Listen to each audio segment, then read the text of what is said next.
Hello viewers, welcome. Soup দিয়ে শুরু হলো আজকের ভিডিও। আর এই গরম গরম স্যুপ বানিয়ে খাইয়েছে আমাদের বন্ধু শম্পা। একটু ভিন্ন আঙ্গিকে, তাই না? সবাই তো ড্রিঙ্কস দেয় ওয়েলকাম, আমাদেরকে শম্পা খাওয়ালো ওয়েলকাম গরম গরম স্যুপ।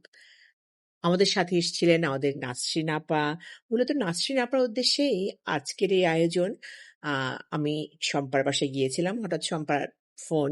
তারপর শম্পার বাসার এই যে পুরো ডেকোরেশন একটু ঘুরে ঘুরে দেখাচ্ছি, কারণ একটাই, সেটা হলো শম্পা যে অনেক পরিপাটি সাজানো গোছানো, সেটাই আমি আপনাদেরকে দেখানোর চেষ্টা করব। আমাদের সাথে খালাম্মাও এসছেন, অর্থাৎ নাসরিন আপার আম্মা এসছেন, নাসরিন আপার বোন এসছেন। এর মধ্যে চলে এসছে আমাদের ছোট বৌদি, যাকে আমরা ছোট বৌদি ডাকছি, তার নাম হলো রুনু বৌদি। আর রুনু বৌদি আসাতে শম্পা তাড়াতাড়ি করে একটু হাঁক করে নিল, কারণ আমাদের সাথেও করেছে।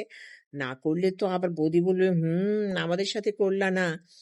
এ- তারপর দেখেন ও ড্রয়িং রুমটা, ও প্রতিটা কর্নারই খুব পরিপাটি করে রাখে। আর পুরো ঘর জুড়ে অনেক পেন্টিং, যা আমার দৃষ্টি আকর্ষণ করে সেটা হলো ওর মেয়ের হাতের পেন্টিং। আর যখনই ওর যে বেডরুমে দিয়ে আমি বারান্দায় যাচ্ছিলাম, সাদা পর্দা দিয়ে, নেটের পর্দা দিয়ে আসছিল সুন্দর বাতাস।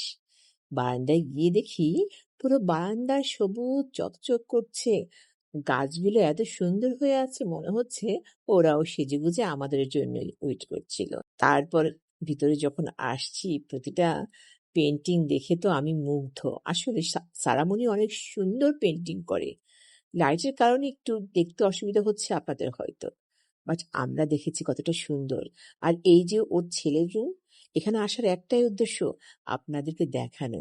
ও কিন্তু খুব ভালো সেলাই করে, নিজের জামা কাপড় নিজেই সেলাই করে, তাই এখনো সাজিয়ে রেখেছে কি সুন্দর করে সেলাই মেশিন।